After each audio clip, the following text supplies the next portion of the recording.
Hello, friends and family. Let me just share this broadcast really quick, and then we'll get started with a Young Living Lifestyle and Business show. And today we're going to be covering the Saving Face. We're going to continue chapter 5, part 2 of it. Let me just share this really quick. And please forgive the banging outside. They're working on some asbestos removal there next door. Let's see here. Me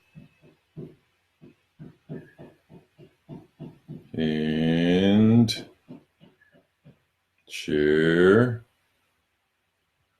to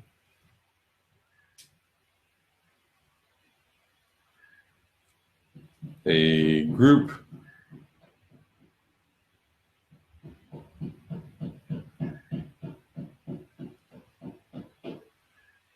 and share, sorry, really quick, one more share to a page.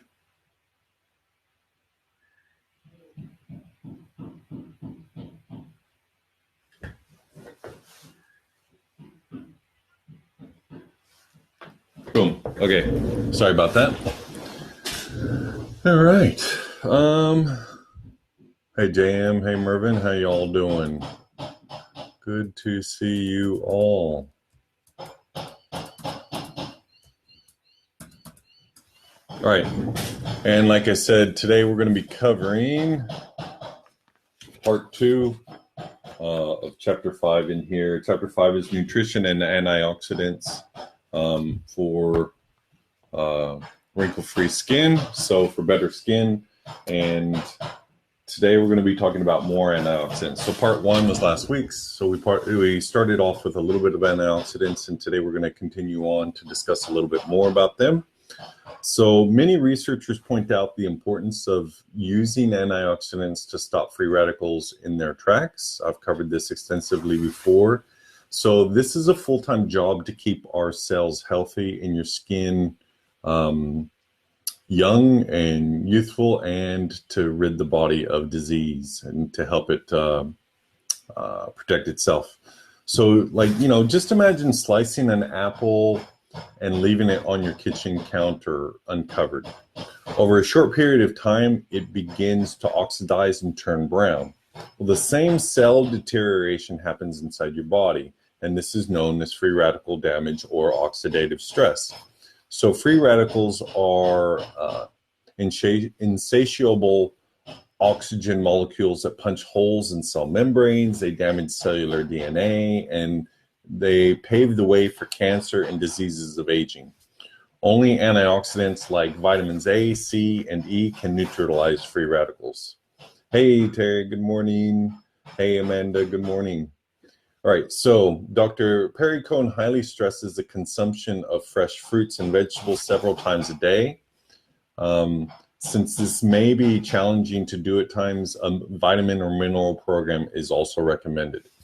One thing I'd like to share with you, and I've shared this many times before from the book, What Your Doctor Doesn't Know About Nutritional Medicine May Be Killing You, is that the soil conditions for most of our farming practices are less than optimal. One problem is that they're full of chemicals and pesticides, and they lack a lot of the minerals that are required to feed the plants properly. And the plants, the vegetables, fruits and vegetables, absorb their vitamins and minerals from the soil. So if the soil doesn't have them, the fruits and vegetables aren't going to have them either. So that's a big problem, is that even if you are having organic, healthy fruits and vegetables, a lot of times they're devoid of a lot of nutrition because of the soil depletion. So most everyone, if they want to really have a body that's functioning properly and receiving the antioxidants that it needs to heal itself, you're going to have to supplement, because it's a sad truth that even our best fruits and vegetables just do not have the nutritional value they need to provide what we need. So some of the vitamins, and so these are some of the recommended allowances of vitamins for to have optimum health. Sorry, let me just let the cat out.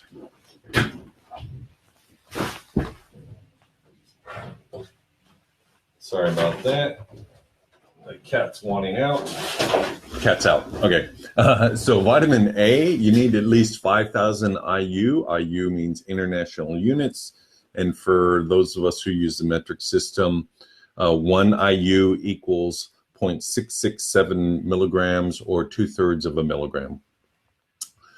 So vitamin A is used to construct new skin tissue. We should include at least 25,000 IU for over a 3-month period. Then sorry, it says, so the maintenance equivalent. It's recommending 25,000 IU for 3 months, then 15,000 IU daily. Vitamin B complex recommend a vitamin C average of 3,000 to 5,000 milligrams daily throughout the day, and vitamin E 50 milligrams or 400 to 800 IU a day. I just wanted to cover really quick on if the recommended daily allowances, RDAs, you've seen them on labels.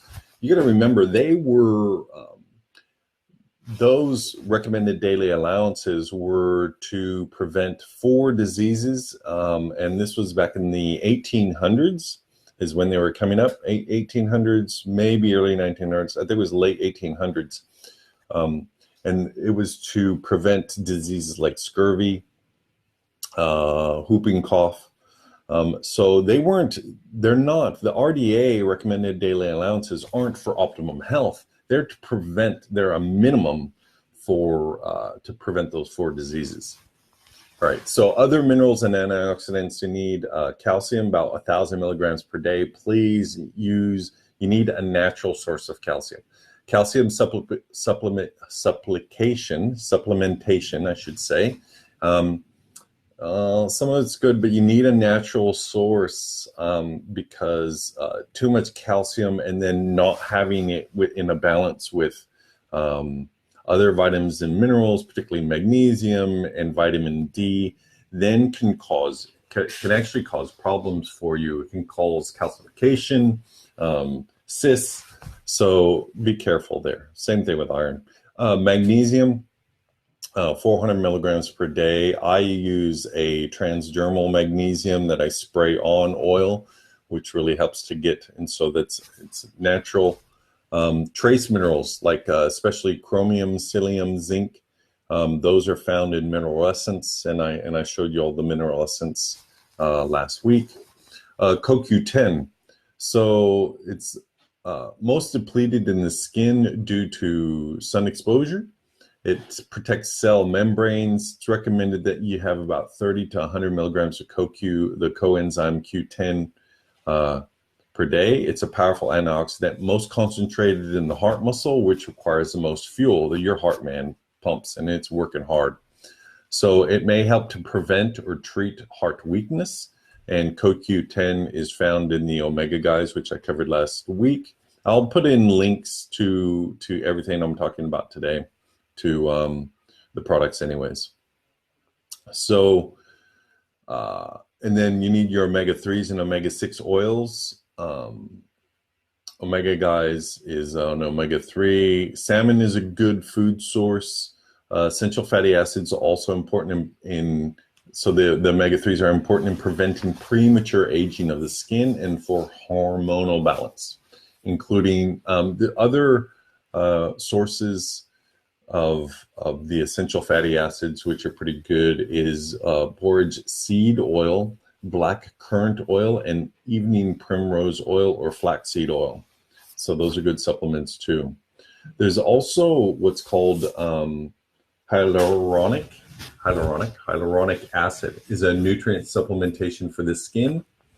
It's a gel that is found in soft tissue through our bodies. It keeps your cells healthy, moisturized, and resilient. Hyaluronic acid supports the formation and maintenance of collagen. It's the principal protein in human skin. bone, cartilage, joints, tendons, and connective tissue.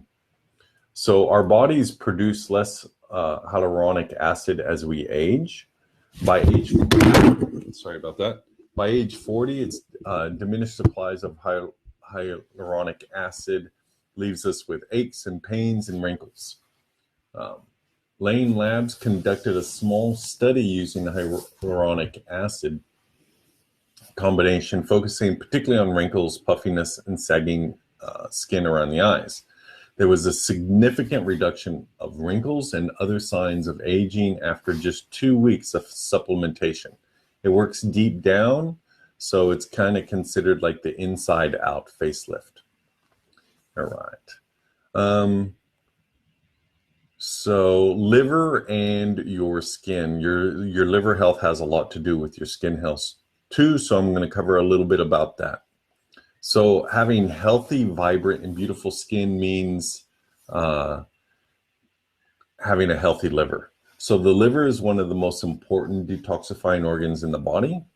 It is the most complicated organ with the greatest number of functions, known to have 5,000 chemical functions a day, transforming and digesting food into usable materials and disposing of waste substances, thus affecting every cell in our body.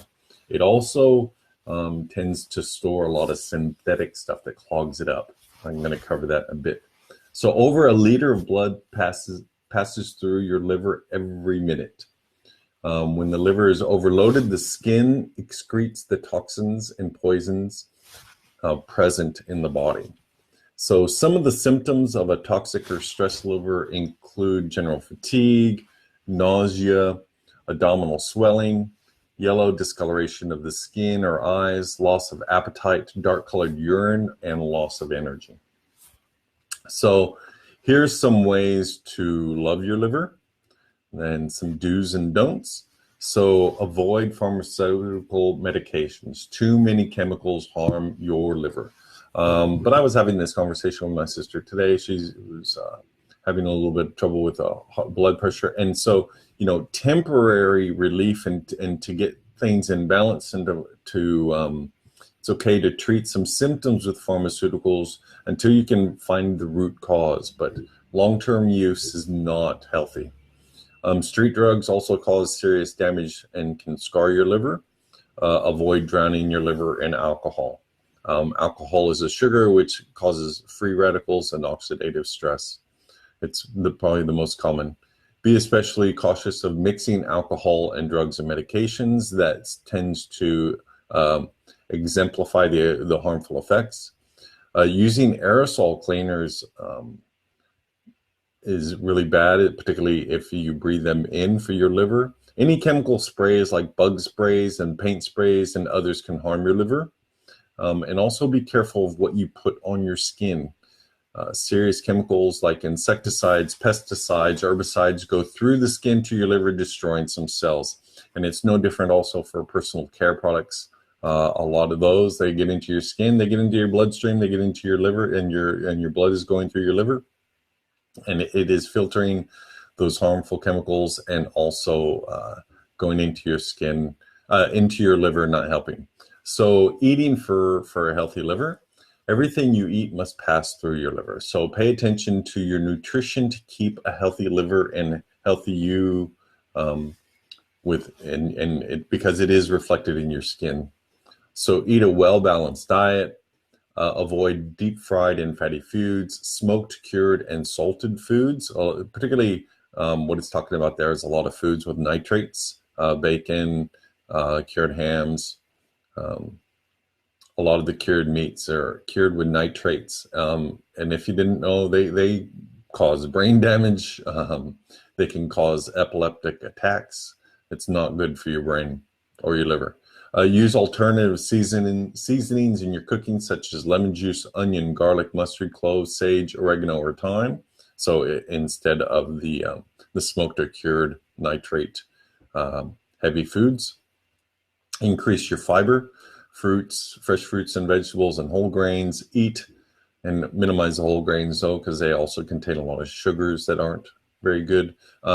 Eat fruit instead of rich desserts and drinks. Use fresh lemon and pure warm water upon rising in the morning. That's really good to cleanse your liver and to also help give you an alkalizing effect on your body.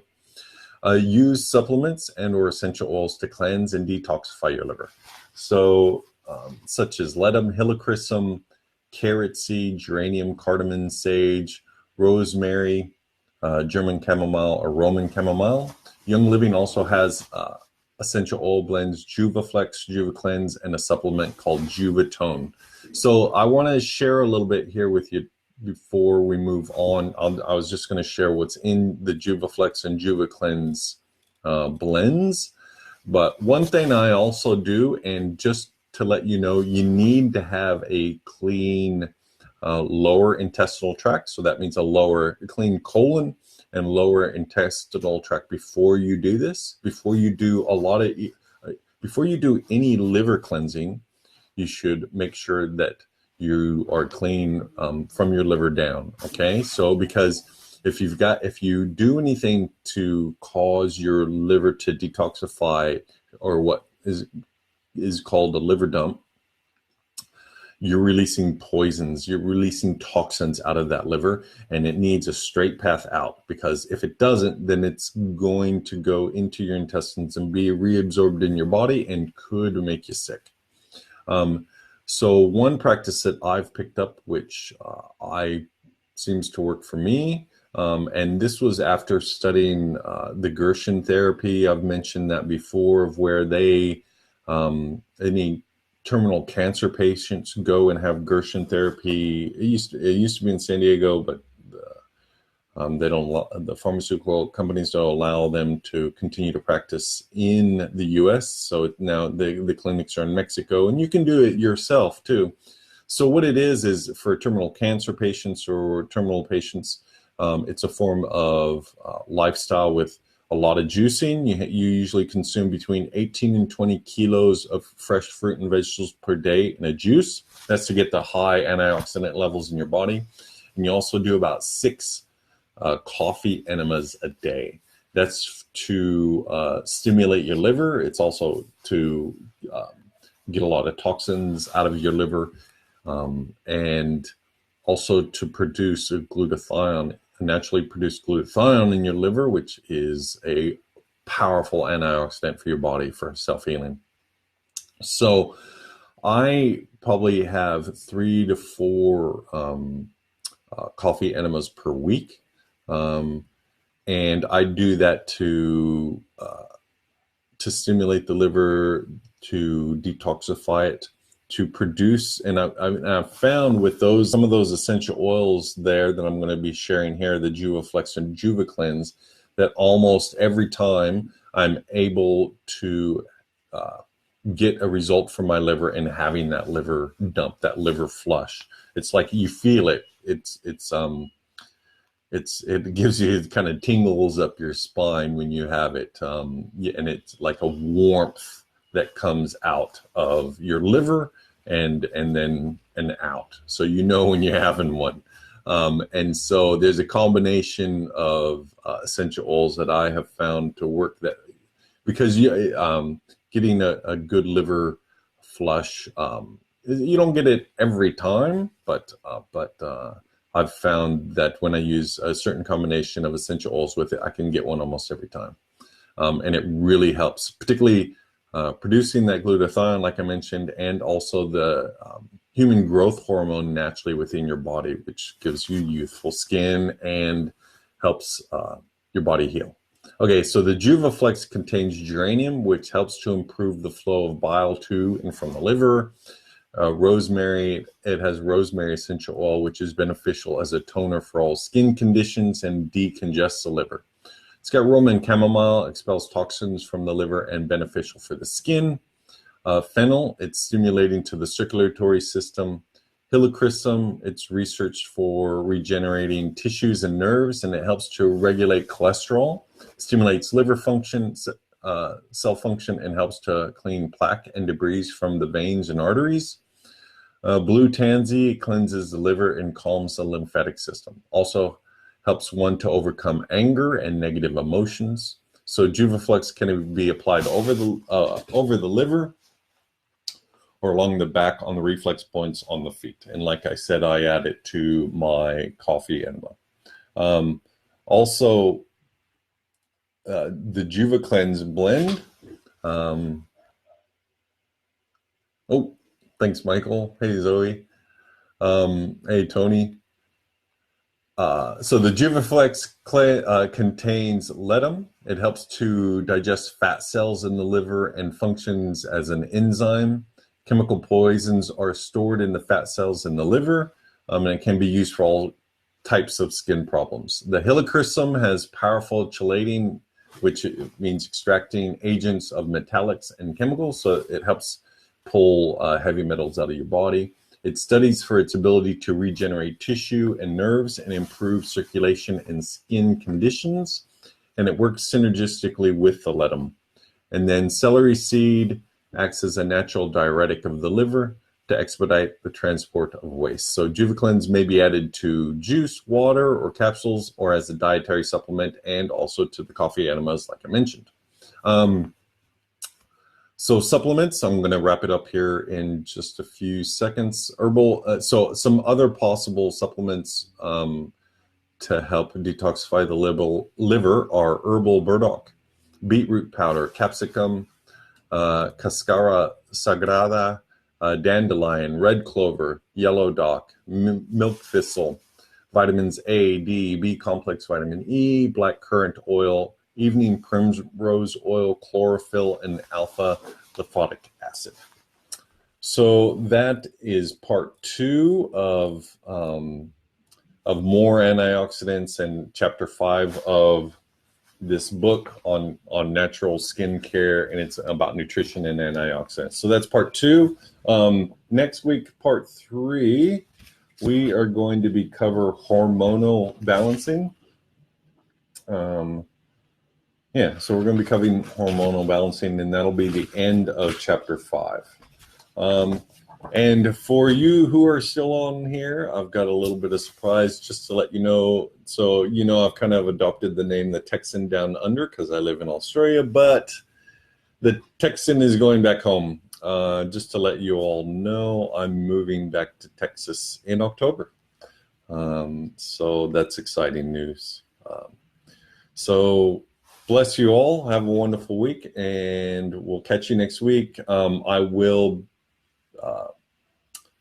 post some show notes in there and update this live video. It'll be available on my personal profile and on my Facebook page, and I'll also upload it to YouTube if you want to watch it later. All right, bless y'all.